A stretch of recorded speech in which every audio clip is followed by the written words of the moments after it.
Hey everybody. Well, I had a lot of these in the garden, so I made some of this to go with these. Let's go.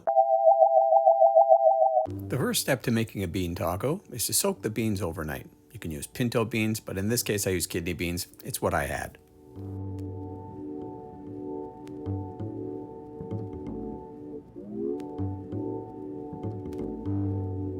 So now we add the beans to a pressure cooker and we add herbs and spices that are reminiscent of a Mexican flavor profile, such as cumin, bay leaf, cinnamon, chili. Then you cap your pressure cooker, let it go on high for about 5 minutes, and wait until the pressure dies down.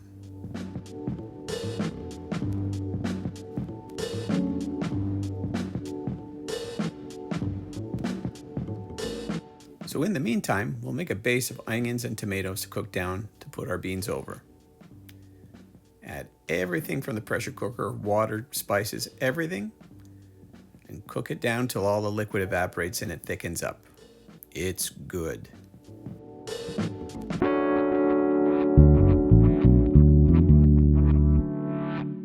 You certainly can't have a bean taco without a tortilla.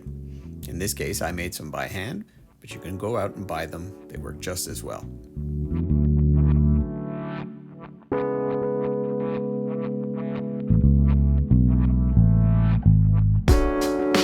Now you have to top your taco with some salsa, and in this case we're making a salsa verde typical of the style of Central Mexico. It's only 4 ingredients. The first 2, tomatillos and chilies, will be simmered in water. This is to soften them up, make them easier to buzz up in your blender, and cook through. Now, the main thing here is to keep your eye on the color of the tomatillos. You want to change from bright green to an olive green. Also, you don't want a hard boil. If you have a rolling boil, it'll just destroy your tomatillos and turn them into pulp. Notice how the color is changing, and it's not a vigorous boil.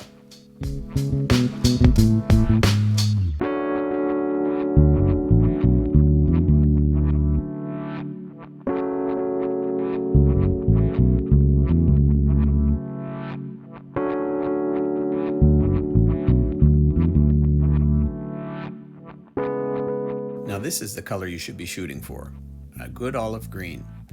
Take a slotted spoon, scoop out one of the tomatillos and give it a little squeeze. If it's soft, you're ready to go. The next step will be to put everything in a blender. Now this particular salsa is going to be cooked out again in some oil, so reserve some of the cooking liquid for the blender to thin out the salsa accordingly.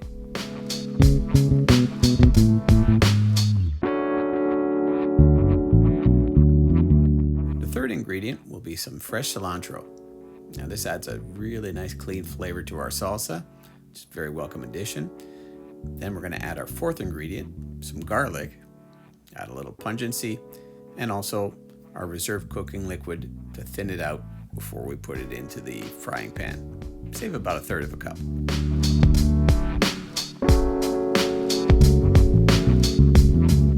Traditionally, the salsa was usually ground up using a molcajete, which is a small mortar and pestle, usually made out of volcanic stone.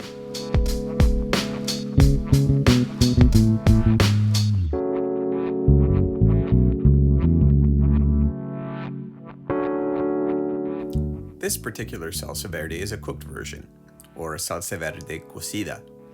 You can also have a raw version, or a cruda, which isn't fried, but in this case we're going to fry it. It gives a little more emulsion to the sauce, concentrates some of the flavors.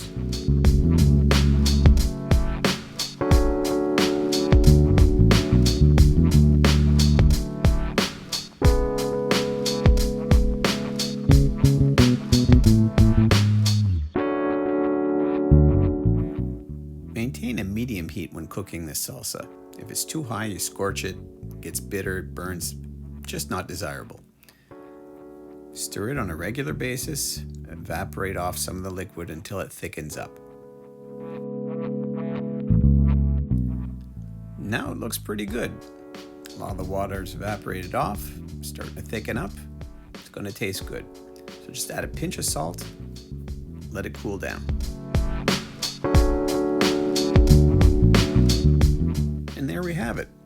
A wonderfully tangy, spicy, clean flavored green salsa that is an excellent accompaniment for poultry, for poached fish, for beans, a great range of Mexican dishes.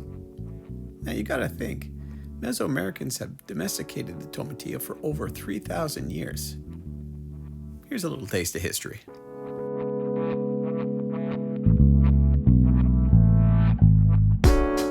Well, I have a surplus of tomatillos, so I'll make a roasted one, a salsa de chile de árbol from the Michoacán region.